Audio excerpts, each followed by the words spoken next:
She walked into the chapel draped in white silk, a bride of royal blood destined for love, power, and eternity. But when the wedding bells fell silent and the vows were sealed, her life spiraled into something far darker. They called her mad. They locked her behind stone walls. They even buried her in the very dress she had once worn as a bride. This is not a fairy tale. This is the story of Joanna of Castile, the queen who lived and died in the shadow of obsession, betrayal, and cruelty. If you love tragic history told with raw humanity, subscribe now and join us on this journey into the forgotten corridors of the past, where love becomes a prison and a crown becomes a curse. The year was 1496, and the city of Lier in Flanders shimmered with banners and bells. Spain and Burgundy, two proud houses of Europe, were about to unite through the marriage of a young woman whose fate would haunt history. Her name was Joanna, third daughter of Ferdinand of Aragon and Isabella of Castile, the Catholic monarchs who had united Spain under one banner of conquest and faith. She had grown up under the shadow of their power, raised with strict piety and royal discipline, but not destined for the throne. No one then could imagine that this girl, barely out of adolescence, would one day become queen and a prisoner of her own bloodline. Her journey began not with choice, but with duty. Spain needed allies. The Habsburg dynasty of Burgundy held sway over lands stretching into the Low Countries, a power too great to ignore. A marriage was arranged, as cold and calculated as the treaties signed in candlelit halls. But fate would intervene in ways no king or queen could control.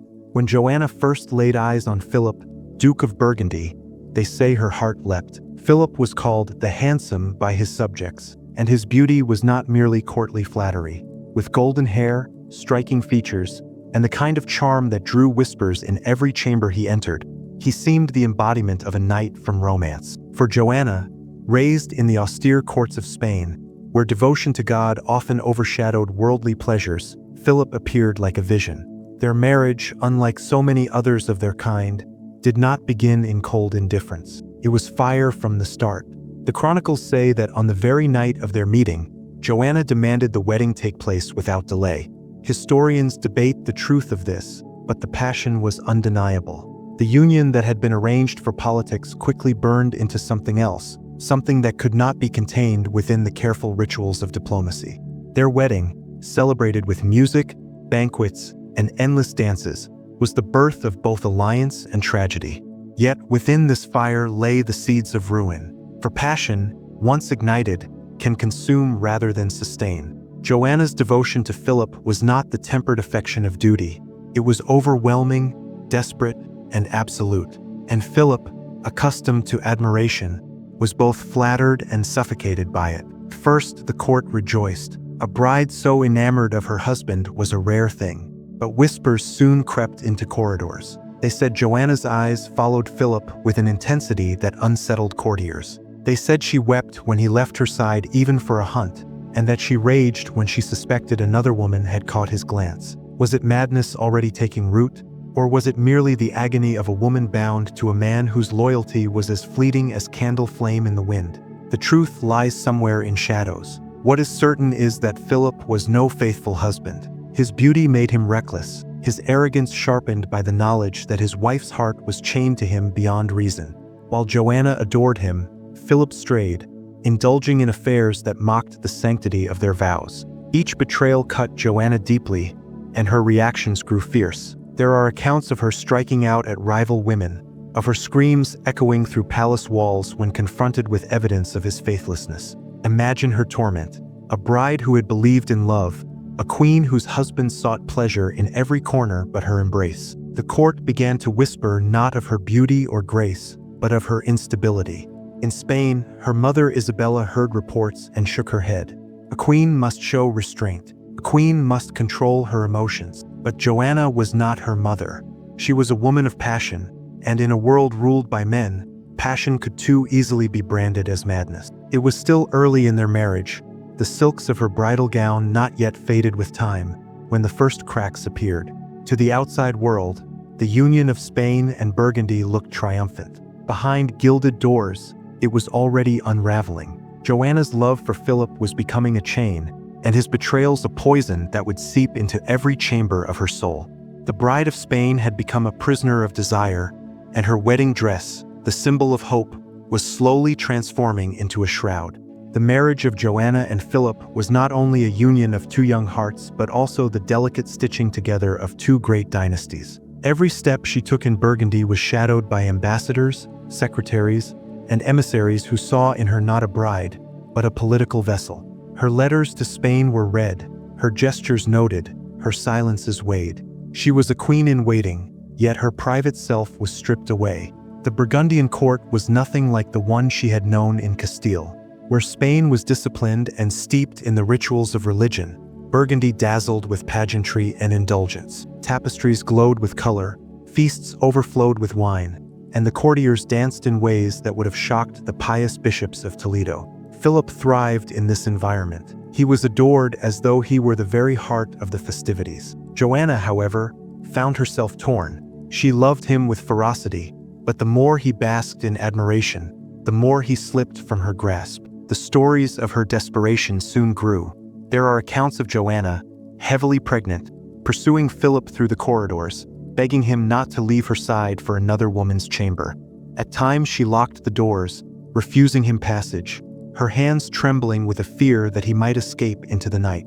Courtiers, who watched her every move, whispered of her jealousy, painting it not as the sorrow of a wronged wife, but as the evidence of a disturbed mind. To them, it was easier to believe in her madness than to confront Philip's cruelty. Her devotion became her weapon and her curse. When Philip rode away on hunts or traveled for diplomacy, she sank into despair. She was said to fast, to weep, to neglect sleep, her mind fixed only on his return. Love that should have been her salvation became her undoing. She was mocked behind closed doors as La Loca, the mad one, long before history branded her with that name. But was she truly mad, or simply a woman who dared to love without restraint in a world that had no place for such love? The birth of children brought no relief. Each infant she bore was both a victory and a burden. To Spain, her offspring represented alliances, continuity, and power. To Joanna, they were pieces of her soul, fragile beings who tied her even more tightly to Philip. Yet instead of securing his loyalty, her motherhood seemed to push him further away. The courtiers murmured that her constant tears embarrassed him, that her jealousy angered him. To a man who lived for adoration, her passion was suffocating. Still, she clung to him. Every betrayal deepened her dependence, as though by holding him more tightly, she could prevent him from vanishing. The irony was cruel. The more desperately she loved, the more he sought escape. And the court, blind to her suffering, chose to record her anguish as evidence of instability rather than the torment of a wife abandoned by her husband's honor. But beyond the chamber doors, a storm was brewing. Joanna's parents, Ferdinand and Isabella, were not merely monarchs but the architects of Spain's future.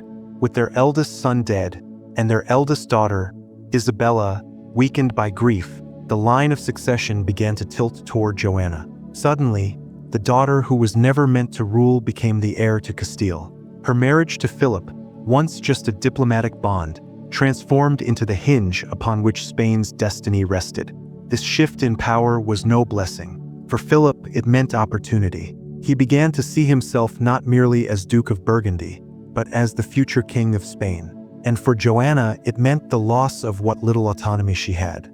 She was no longer simply Philip's wife. She was a vessel for crowns, thrones, and dominion. Every moment of her marriage, every whisper of scandal, every rumor of instability, became a weapon in the struggle for power. Imagine her state of mind. A woman young, fervent, and desperate for love, caught in a web where her tears were interpreted as madness, her devotion as weakness, and her every move as a reflection of dynasties greater than herself. She had been married in silk, in a blaze of joy and promise, but already the weight of the crown was pressing on her shoulders like an iron shackle. And still, she loved him. That was the most tragic part. For all the betrayal, all the humiliation, she clung to Philip as though he were the only anchor keeping her from being swept away by the tides of politics and despair. In truth, he was not her anchor but her undoing. By the end of their first years together, Joanna's life as a bride had become a labyrinth of passion, betrayal, and isolation. Her story was no longer the tale of a young queen stepping into glory. It was becoming a tragedy written in whispers, tears, and locked doors. the world saw her as unstable.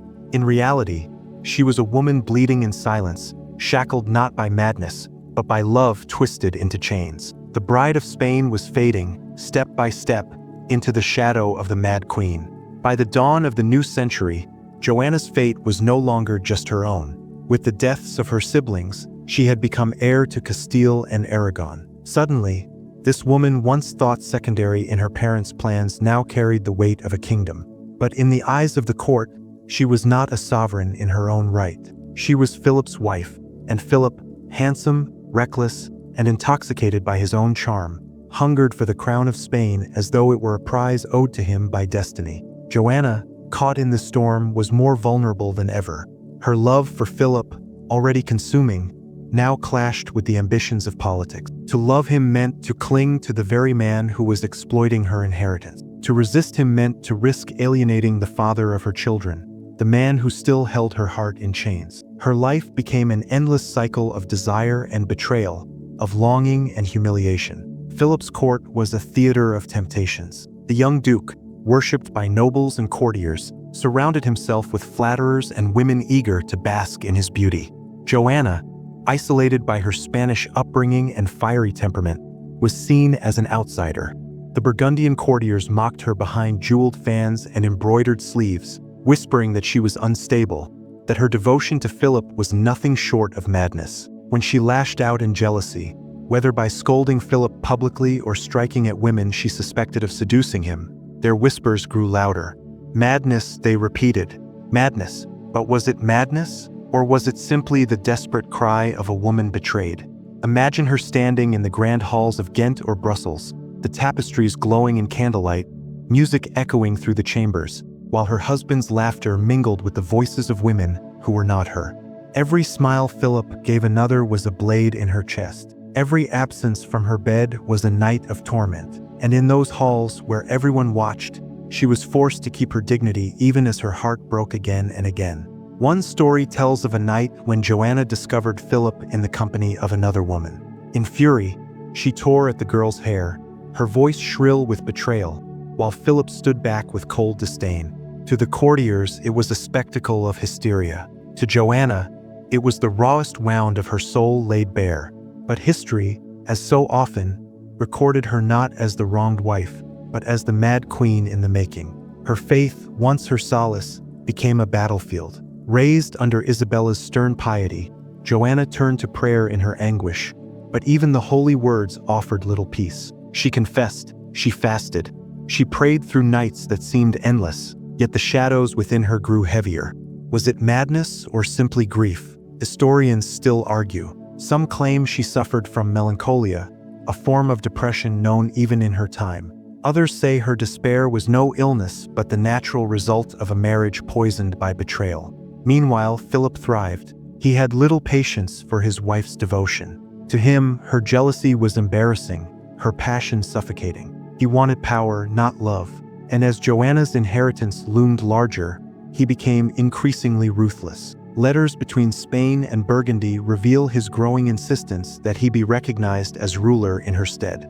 To Philip, Joanna's emotions were not only inconvenient, they were politically dangerous. If she could be branded as unstable, it would be easier for him to seize control. Thus began the cruelest paradox of Joanna's life. The more she loved him, the more she armed him against her. Her devotion became evidence of madness. Her grief became a pretext for usurpation. And in the eyes of her parents, her behavior only deepened their fears. Isabella, her mother, was a woman of iron faith who had led armies and expelled kingdoms. She looked at Joanna's tears with disappointment. A queen must command, not collapse. A queen must inspire fear, not pity. But Joanna was not Isabella. She was not forged in steel, but in flesh and longing. And in her devotion to Philip, she revealed the one weakness that monarchs could never afford: the human need to be loved. By the early 1500s, the chain of desire that bound her to Philip was complete. She could not live without him. She could not trust him. And yet, she would sacrifice anything to keep him near. That devotion, twisted and exploited, would soon lead her into the darkest corridors of her fate, where grief, death, and obsession would merge into legend. The bride of Spain had become a queen enslaved by her own heart. The court of Burgundy had become Joanna's battlefield, though she never chose it. Every corridor, every banquet, every whispered conversation seemed designed to test her. Philip thrived in this world of flattery and adoration, while she, restless and wounded, wandered like a shadow at the edge of her own throne. The courtiers adored his golden beauty and scorned her Spanish solemnity. When she walked into a chamber, silence often fell, not out of respect, but out of watchfulness, as if they were waiting for her next outburst. The cruel irony was that her deepest enemy was not the nobles, but her own love. She could not escape it. Philip's face, his voice, his presence, all of it bound her with a devotion that both sustained and destroyed her. When he strayed, she raged. When he returned, she forgave him instantly, her soul too hungry for his embrace to hold onto anger. This cycle of betrayal and reconciliation fed the court's gossip, shaping her reputation. La loca, they murmured. The mad woman. The word clung to her like smoke, growing thicker with every tear she shed. Her pregnancies brought temporary reprieve. 6 children she bore him, each one a future prince or princess of Europe. Among them were Charles, who would one day rule the vast empire of Spain, the Netherlands, and the New World, and Ferdinand, who would become emperor of the Holy Roman Empire. History would remember them as great rulers. Yet their mother, who endured the agony of childbirth again and again, was remembered only as mad.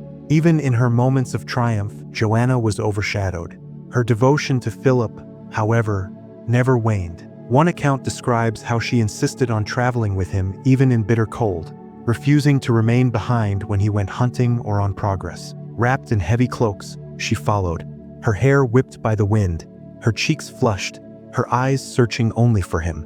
It was not the behavior of a queen, the courtiers scoffed. It was the behavior of a lovesick girl.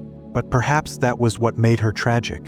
She had never been allowed to grow into her own sovereignty. She remained a bride, chained to her husband's will, even as she carried the crown of Spain in her blood. Philip, for his part, grew impatient. He wanted power, and Joanna's love was, to him, a distraction. When Isabella of Castile lay dying in 1504, Philip's ambition sharpened like a blade. With Isabella's death, Joanna became Queen of Castile in her own right. It should have been her moment of ascension. Instead, it was the moment Philip moved to seize control. He began pressing for recognition as king, not by right of marriage but by his own authority. To achieve this, Joanna's reputation became a weapon. Reports of her jealousy, her rage, her tears, all were used to argue that she was unfit to rule. Philip needed only to whisper of her instability, and the courtiers, already biased against her, eagerly confirmed it. A queen too emotional, they said. A queen too fragile, too erratic. And so the crown that was hers by blood was slowly slipping into Philip's grasp, while she stood helpless, bound by her own love for the man stealing it from her. One of the darkest moments came when Philip, eager to rid himself of her interference, attempted to separate her from her closest attendants. He claimed her Spanish ladies-in-waiting fueled her outbursts, and he replaced them with those loyal to him. Joanna fought back with fury, clinging to the women she trusted, refusing to let them be taken. She argued, screamed, wept, and once again her passion was branded as madness. Each act of resistance became proof that she was unstable. Each protest became another nail in the coffin of her reputation. And yet, even in this torment, her devotion did not break. When Philip fell ill, Joanna was at his side, tending to him with tireless care. When he recovered, she rejoiced as if her own soul had been restored. It was not the love of a calculating queen. It was the desperate love of a woman who could not survive without him. In that fragility lay her tragedy. For what greater curse can there be than to love someone who destroys you, and to be unable to stop loving them? By 1506, Philip's ambition had reached its peak. He sought the crown of Castile for himself, using Joanna's supposed madness as his justification. And though she was queen, though the blood of Isabella and Ferdinand ran in her veins, she was powerless. Her chains were invisible but unbreakable, woven from love, desire, and betrayal. The young bride of Spain, once draped in silk and hope, was now trapped in the cruelest prison of all, a heart that could not let go. The summer of 1506 was heavy with heat and dread. Joanna, Queen of Castile, had returned with Philip to her native land, but her crown was little more than a prize contested between husband and father. Ferdinand, wary of his son-in-law's ambition, resisted yielding full power to Philip. Philip, intoxicated by his new title of King of Castile, schemed endlessly to sideline his wife. And in the midst of these power struggles, Joanna remained caught between two men, her heart chained to one, her destiny bound to the other. But fate intervened with ruthless swiftness. That same year, Philip fell gravely ill. At first, it was dismissed as a fever, the kind that came and went in the humid Spanish air. Yet within weeks, his strength failed. His golden beauty, once so radiant, so intoxicating to all who beheld him, began to wither under the weight of sickness. Joanna, frantic, refused to leave his side. She prayed, she pleaded, she wept over his bed. She, who had loved him through every betrayal, now clung to the hope that her devotion might call him back from the edge of death. But prayers cannot reverse destiny. On September 25, 1506, Philip the Handsome, not yet 30, was gone. The court reeled, but none so violently as Joanna. For her, it was not merely the death of a husband. It was the death of her anchor, her obsession, her tormentor and beloved. The man she had clung to despite every cruelty, the man who had been both her ruin and her reason to breathe, now lay lifeless. And Joanna, already fragile, descended into grief so deep it blurred the boundary between love and madness. She refused to let go. Literally, Philip's coffin was sealed, but Joanna would not part from it. She ordered it kept near her at all times, refusing burial, refusing separation. Wherever she went, the coffin went too, guarded by soldiers who marched solemnly beside their queen. Through rain and wind, through mud and frost, she demanded that her husband's body accompany her, as though in death she could finally achieve the closeness she had been denied in life. The people whispered in awe and horror. They saw her, clad in black, walking beside the coffin with eyes hollow from weeping. Some said she opened the casket at night, gazing upon his decaying face, whispering to him as though he could still hear her. Others claimed she forbade women to come near the procession, fearing that even in death, Philip might be tempted away from her. Whether these tales are truth or legend, they reveal how her grief became something larger than sorrow. It became a myth of obsession. Imagine the sight: the Queen of Castile wandering across Spain, her husband's coffin borne by weary soldiers, her own figure draped in mourning clothes, hair unkempt, face pale, eyes wild with grief. Villagers who glimpsed her spoke of a woman half in this world, half in the next, a queen transformed into a specter. Her mother, Isabella, had once been the embodiment of strength and command. Joanna, in contrast, was now remembered not as a ruler but as a mourner. Her grief overshadowed her crown. The court began to murmur with renewed intensity. Madness, to cling so desperately to the dead. What else could it be but insanity? But consider her torment. This was not the grief of a common widow. She was a queen, forced to live in palaces where every stone reminded her of betrayal, every face of gossip, every courtly smile of hypocrisy. She had loved a man who never truly belonged to her, and now, when death finally made him hers alone, she would not surrender him.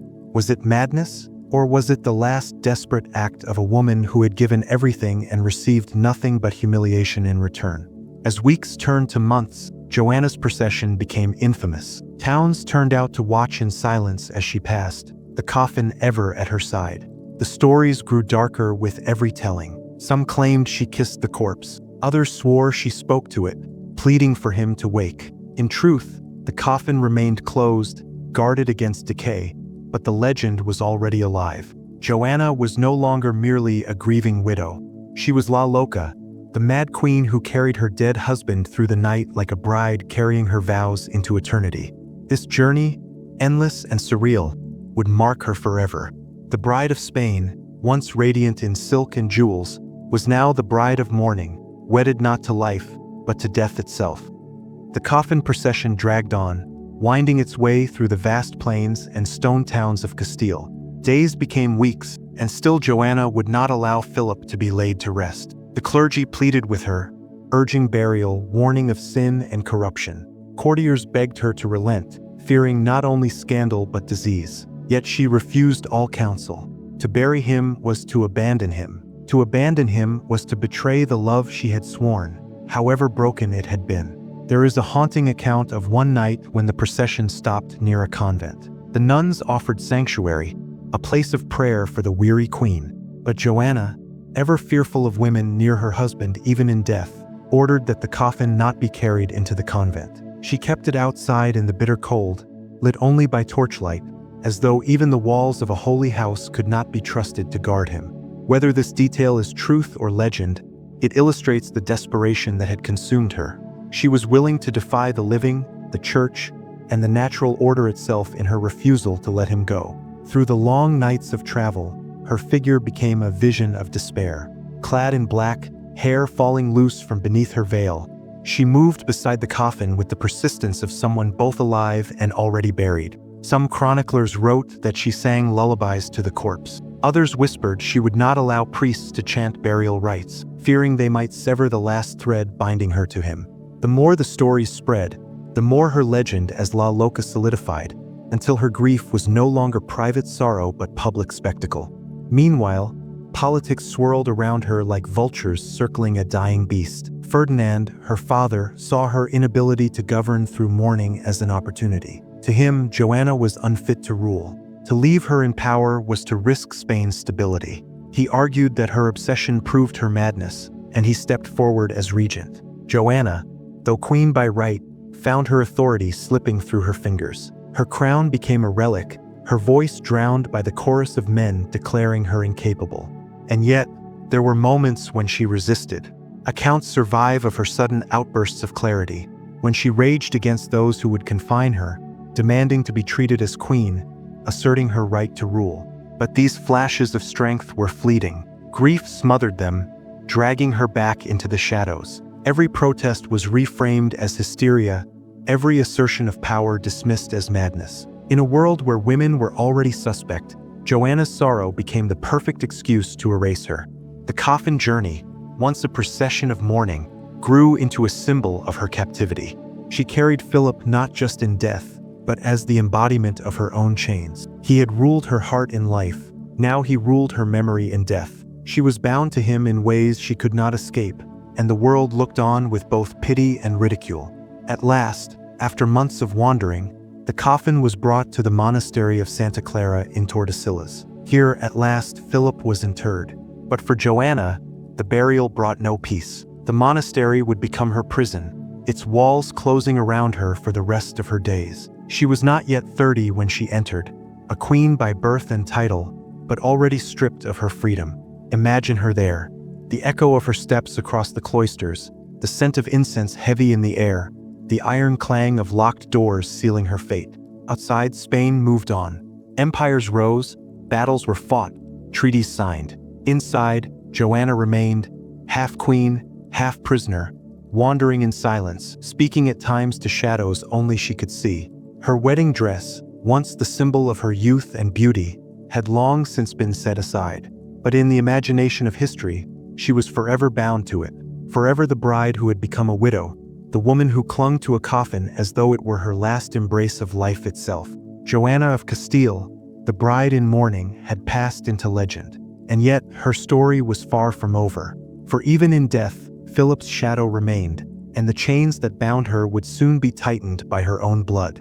The monastery at Tordesillas rose like a fortress of stone and silence, its cloisters echoing with chants of nuns and the toll of bells. To most, it was a holy place of retreat. To Joanna, it was a cage. Here, after the burial of Philip, she remained, not as a pilgrim or a penitent, but as a prisoner. Her jailer was her own father, Ferdinand of Aragon, who justified her confinement as an act of mercy. The kingdom, he claimed, could not be ruled by a woman consumed with grief, chained to her own sorrow, incapable of reason. In truth, her captivity was political. Ferdinand had no intention of surrendering power. With Joanna declared unstable, he stepped in as regent of Castile, governing in her name but never allowing her to speak with her own voice. He told the world that his daughter was mad, a danger to herself and others, and that she must be kept under watch. Few dared to question him. After all, the stories of Joanna wandering Spain with her husband's coffin had already spread across Europe. The myth of her madness had taken root, and Ferdinand nurtured it with care, for it gave him the legitimacy he desired. Within the monastery walls, Joanna lived a strange half-life. She was queen, yet she had no court. She was mother to children who were taken from her care and raised elsewhere, far from her influence. She was widow, yet still spoke of Philip as though he were alive. Time became a blur of days marked by prayer, confinement, and the slow erosion of her freedom. Accounts from her guards describe moments that straddled the line between sanity and despair. At times she walked calmly through the cloisters, speaking softly with the nuns, listening to the hymns that rose like fragile wings toward heaven. At other times, she sank into violent outbursts, refusing food, tearing at her clothes, or collapsing into long silences from which no one could rouse her. Some whispered she refused to bathe, her hair matted, her face pale and drawn. Others claimed she spent nights staring at the doors of Philip's tomb, waiting for him to rise and return to her. But perhaps these tales were exaggerated, embellished by those who found comfort in the image of a mad queen. Madness was easier to understand than sorrow that deep. Madness excused the men who had caged her. Years slipped by, marked not by festivals or coronations, but by the turning of seasons through narrow windows. Joanna was still young, still in her early 30s, but her life had already narrowed to stone walls and barred gates. She was allowed occasional glimpses of her children, but never control over their futures. Her son Charles, destined to become Charles V, was taken to Flanders to be raised by his Habsburg relatives. Her daughters were married off to strengthen alliances across Europe. Each child lost was another wound carved into her already bleeding soul. And yet she endured. Somewhere within her, a spark remained, the knowledge that she was queen, that the blood of Isabella and Ferdinand still flowed in her veins. When envoys came, she sometimes spoke with startling clarity, asserting her rights, insisting she was not mad. In those moments, the mask of insanity slipped, and one glimpsed the sovereign she might have been. But those moments were swiftly silenced, her words dismissed as delusions, her protests treated as further proof of instability. Outside, Spain was changing. The discovery of the New World was pouring wealth into the coffers of the crown. Armies marched across Europe. Alliances shifted. Ferdinand maneuvered with the precision of a master strategist, all in Joanna's name, but never with her consent. She remained in Tordesillas, forgotten by the world, remembered only in rumor and whisper. The years of her father's regency bled into decades. By the time Ferdinand died in 1516, Joanna had been a prisoner for nearly 10 years. And yet, even in death, Ferdinand continued to control her. For he left her not the freedom of rule, but another jailer, her own son, Charles. Charles was young, ambitious, and already groomed for power. To him, his mother was both obstacle and justification. If she were declared capable, he would lose his claim to rule. If she remained imprisoned, he could govern in her stead. And so, the cycle of confinement continued. Joanna passed from father to son as though she were not a queen but a relic, a crown too fragile to be trusted, a woman whose voice was too dangerous to be heard. The monastery, once a temporary refuge, became her world. Its walls grew taller with each passing year. Its bells rang not with salvation, but with the toll of time wasted, life stolen, sovereignty denied. Joanna of Castile, the Queen of Spain, was now reduced to little more than a rumor behind bars. And the tragedy was not merely her confinement, it was the silence. A queen who had once commanded nations, who had once been bride, mother, and sovereign, was now remembered only as a prisoner, her voice swallowed by stone and history alike. The passing of Ferdinand might have offered Joanna a chance to reclaim her crown. After all, she was the rightful Queen of Castile, the last living child of Isabella the Catholic, the heir of two great dynasties. But fate was cruel and history even crueler. The very blood that bound her to Philip now delivered her into the hands of their son, Charles, a boy of 16 who would one day command the vast empire where the sun never set. When Charles arrived in Spain to assume his inheritance, he visited his mother in Tordesillas. Imagine the scene. The young prince, tall and austere, stepping into the dim cloister where Joanna had lived like a shadow for years. She greeted him with the longing of a mother who had been deprived of her children, perhaps hoping for warmth, for recognition, for a flicker of love.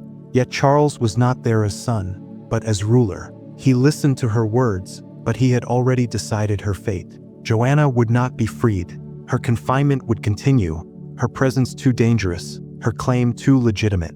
Charles could not risk her release when her very existence could inspire factions to rally behind her. Thus, the cycle of imprisonment tightened. Guards remained at her side, her movements restricted, her letters intercepted.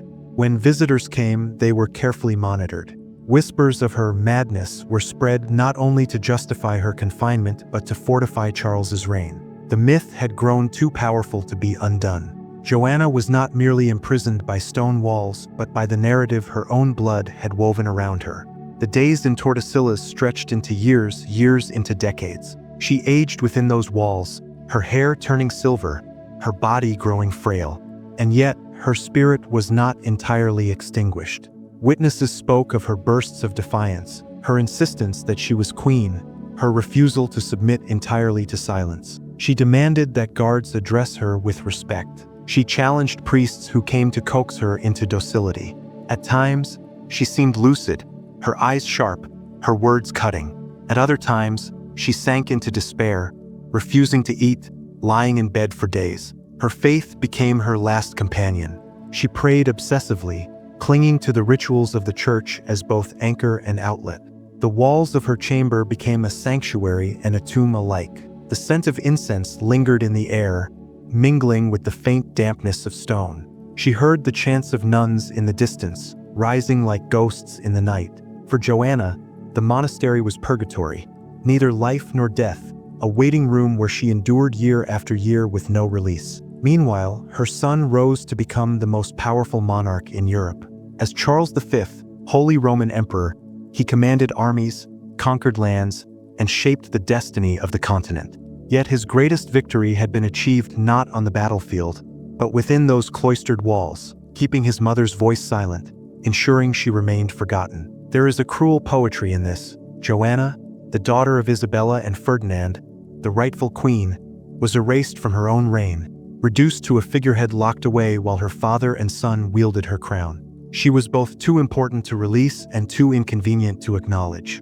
And so she lingered, a prisoner queen, watched day and night, stripped of freedom yet never stripped of her title. By the time decades had passed, Joanna had spent more than half her life within Tordesillas. She entered as a widow in her 20s. She remained until old age hollowed her body.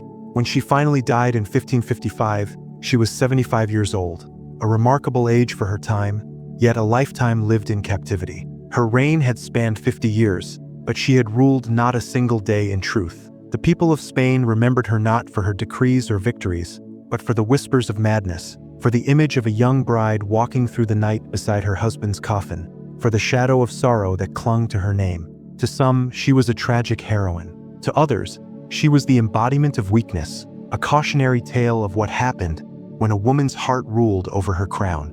But was she truly mad? Or was she a victim of grief, of betrayal, of politics woven by men who found her inconvenient? The question lingers like an echo in history. Perhaps Joanna of Castile was not La Loca at all, but rather a queen buried alive, not in her wedding dress, but in the prison of her family's making. History remembers Joanna of Castile by a single name, Juana La Loca, Joanna the Mad. The epithet clings to her like a shroud, reducing the complexity of her life to a single cruel word. Yet what truly lies beneath that label?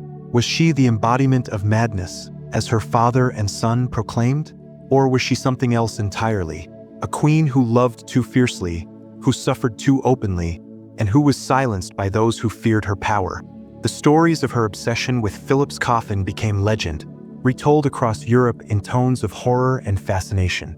Chroniclers embellished the details, claiming she opened the coffin at night to gaze upon his decaying face, that she kissed his lifeless lips, that she carried him from town to town as though he were still her bridegroom. Some of these tales may have been true, others shaped by rumor and political convenience, but all of them forged the image of a woman consumed by love beyond reason, a queen whose grief blurred into insanity. Yet behind the myth lies a harsher reality. To call her mad was useful. It justified her confinement. It allowed Ferdinand to seize power when Isabella died. It allowed Charles to rule an empire in her name while keeping her voice silent. Her sorrow became weaponized, transformed into a narrative that stripped her of agency. Was she unstable? Perhaps. Was she grieving? Undoubtedly. But was she truly insane, or merely branded as such by those who found her inconvenient? That question has haunted historians for centuries. The tragedy of Joanna's legacy is that her story has been told more by men who silenced her than by her own words. Her letters, her voice, her testimony, so little survives. Instead, we are left with chronicles written by courtiers loyal to Ferdinand, by envoys reporting to Charles, by men who had everything to gain from portraying her as a madwoman. Her true self lies hidden beneath layers of myth, obscured by centuries of repetition. And yet, within those myths, there is a truth that cannot be erased. Joanna suffered. She loved a man who betrayed her, and she could not let him go. She lost her children, torn from her arms for political strategy. She lost her freedom, confined within stone walls for 50 years. She lost her voice, drowned beneath accusations of madness. Hers was not the story of a queen triumphant, but of a queen erased, a sovereign who lived long enough to see her power stolen again and again. But in her suffering, there is something universal, something that transcends her crown and her title. Who has not been trapped by grief? Who has not felt abandoned by those they trusted most? Joanna's pain was human, raw, unvarnished. It was the kind of pain kingdoms fear, for it cannot be ruled by decree or silenced by force. Still, history prefers its queens to be either triumphant or tragic, not both. Isabella the Catholic became the warrior queen who united Spain and sent Columbus across the ocean. Catherine of Aragon, Joanna's daughter, became the wronged wife of Henry VIII, remembered for her dignity in the face of betrayal. Joanna was given no such redemption. She became La Loca, her crown reduced to a story whispered in candlelight, her image painted as a warning against women who loved too much, felt too deeply, or dared to exist outside the control of men. And yet, beneath the shadows, there remains the outline of another legacy. Without Joanna, there would have been no Charles V, no Spanish Empire stretching from Europe to the Americas. The blood that flowed through her veins, the inheritance of Isabella and Ferdinand, passed into her children and shaped the destiny of half the world. Her body may have been confined, but her lineage conquered oceans. So what remains of Joanna of Castile? A woman who died in silence, but whose memory continues to stir debate. Was she victim, martyr, or madwoman? Or was she all three at once? Perhaps the truest tragedy of Joanna's life is that she was denied the right to define herself. Others named her, others spoke for her, others locked her away. Her legacy is not hers, it is what they made of her. And yet, in the fragments of her story, in the haunting image of a queen following her husband's coffin through the night, there is still a voice, faint but unyielding, whispering through history's silence. I was here. I was queen.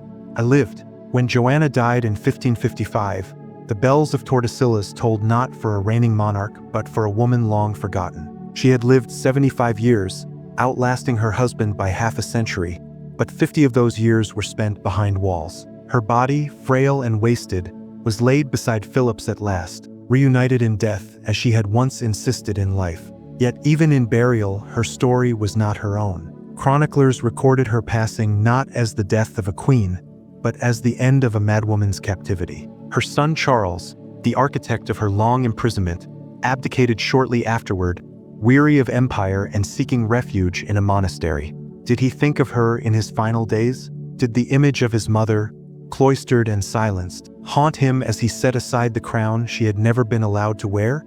History does not say. What it does tell us is this: Charles V was remembered as one of the greatest rulers of Europe, while Joanna remained a footnote. His mother, the Mad Queen, the ghost who gave him legitimacy. But legends do not die so easily. Over the centuries, writers, painters, and poets returned to Joanna's story. They painted her by torchlight, wandering with Philip's coffin, her face gaunt, her eyes wide with sorrow. They wrote of her as a tragic lover, a woman undone by passion so consuming it defied reason. Some turned her into a cautionary tale, others into a romantic heroine. In each retelling, the image of the coffin remained, the eternal symbol of her refusal to let go. Yet beneath those romanticized portraits lies a harsher truth, that Joanna was not destroyed by love alone, but by the structures of power that bound her. Had she been a man, her grief might have been called devotion, her defiance a sign of strength. But as a woman, her sorrow was branded madness. Her refusal to yield turned into justification for her erasure. In this way, her fate speaks not only of her personal tragedy but of the broader cruelty of her time, when queens were vessels of dynastic ambition and their humanity easily discarded. And still, there is something hauntingly human in her story, something that resists erasure. For all the attempts to silence her, Joanna endures, not as the ruler her mother intended, not as the wife she once dreamed of being, but as a reminder of the thin line between love and despair, loyalty and captivity, grief and madness. She is remembered not for victories or decrees, but for her vulnerability, her raw humanity in the face of unbearable loss. Perhaps that is why her legend continues to fascinate. Because in Joanna we see not just a queen, but ourselves. The lover who cannot let go, the parent torn from their children, the prisoner of grief, locked away by those who do not understand. Her tragedy resonates across centuries because it speaks to a truth deeper than politics or empire, that love, when betrayed, can become both a sanctuary and a curse. And so we return to the image with which her story began, a bride in her wedding dress, radiant and hopeful, stepping into a life that promised glory and unity. That same dress, in the imagination of history, became her shroud. She was a queen who should have ruled Spain, who should have commanded the New World, who should have carried the legacy of Isabella into a new age. Instead, she became the queen who was buried alive in her sorrow, entombed not by stone alone, but by the ambitions of the men who claimed to protect her. This is the legacy of Joanna of Castile, a woman remembered as mad, yet perhaps more sane than the world that condemned her. A queen who never ruled, yet whose blood gave rise to an empire. A bride whose love became her prison. And if history has stripped her voice away, perhaps in telling her story, we can hear it again, not in madness, but in mourning. Not in weakness, but in defiance. The whisper of a queen who would not be forgotten. So if you found yourself haunted by Joanna's tale, her sorrow, her silence, her unyielding humanity, do not let her name fade into the dust of chronicles. Keep it alive. Share it. Remember her. For in remembering, we give her back the dignity that history denied.